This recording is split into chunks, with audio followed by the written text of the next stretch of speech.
இயேசுவில் எனது அன்பிற்குரியவர்களே, உங்களுக்கு என்னுடைய இதயம் கனிந்த வாழ்த்துக்கள். வணக்கம். அன்பானவர்களே, இன்றைய நற்செய்தி பகுதி லூக்கா நற்செய்தி 21வது அதிகாரம் 12-19.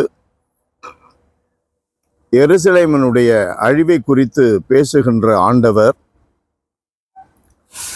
அனைத்தும் நடந்தேறும் முன் அவர்கள் உங்களை பிடித்து துன்புறுத்துவார்கள், தொழுகை கூடங்களுக்கு கொண்டு செல்வார்கள், சிறையில் அடைப்பார்கள், என் பெயரின் பொருட்டு அரசரிடமும் ஆளுநரிடமும் இழுத்துச் செல்வார்கள்.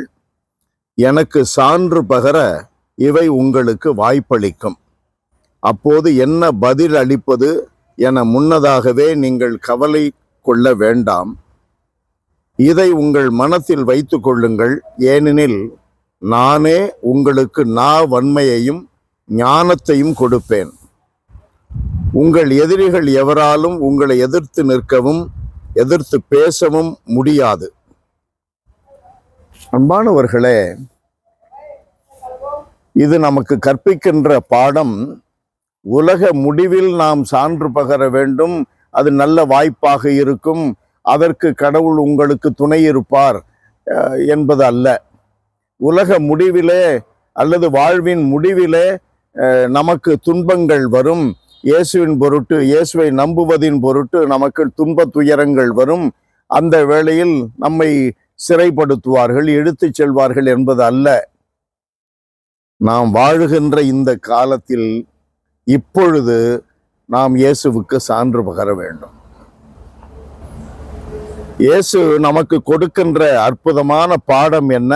நீங்கள் வாழும் காலத்தில், வாழும் சூழ்நிலையில் நீங்கள் அவருக்கு, இயேசுவுக்கு சான்று பகருங்கள். அதாவது உண்மையாய் நடங்கள். உண்மைக்கு சான்று பகர்வதே எனது பணி, அதற்காகவே உலகில் பிறந்தேன் என்று இயேசு பிலாத்துவின் முன்னிலையில் கைதியாக நிற்கும் பொழுது சொல்லுகிறார் அல்லவா? அதைத்தான் நமக்கு நம்மிலே காணும்படி இயேசு விழைகிறார். அதற்கு கடவுள் கொடுக்கின்ற ஒரு அற்புதமான துணை என்ன? அவர் நம்மோடு இருப்பார்.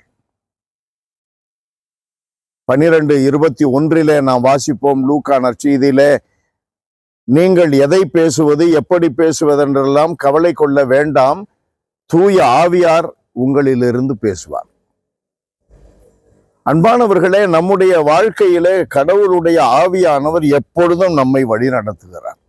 நாம் மனதை திறந்து வைக்க வேண்டும். அவர் பேசும்படி நம்முடைய இதயத்தை திறந்து வைக்க வேண்டும்.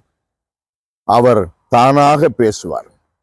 நமக்கு உள்ளே இருந்து கொண்டு நம்மை ஊக்குவிப்பார், நமக்கு உரமூட்டுவார், நம்மை உறுதிப்படுத்துவார். அப்போ உண்மை பேசுறது ரொம்ப முக்கியம். அதாங்க சான்று பகர்றது. நீதியாக நடக்கிறது ரொம்ப முக்கியம். அதுதான் சாட்சி பகர்வது. சாவு இப்ப வரும், நாளைக்கு வரும், அதை பத்தி நமக்கு என்ன கவலை? இன்றைக்கு நீ உண்மையாயிரு, நீதியோடு நட, அன்பு செய்து வாழு, கீழ்ப்படி, கடவுள் பயத்தோடு, தெய்வ பயத்தோடு நட. அது முக்கியம். எல்லாம் வல்ல இறைவா, உம்மை போற்றி புகழுகிறோம். ஆண்டவரே, எல்லா சூழ்நிலைகளிலும் உமக்கு சான்று பகர்வதே எங்களுடைய பணி என்று எப்பொழுதும் மனதில் கொண்டு வாழ எங்களுக்கு அருள்தாரும். இயேசுவின் நாமத்தில் ஜெபிக்கிறோம் பிதாவே. ஆமென், ஆமென்.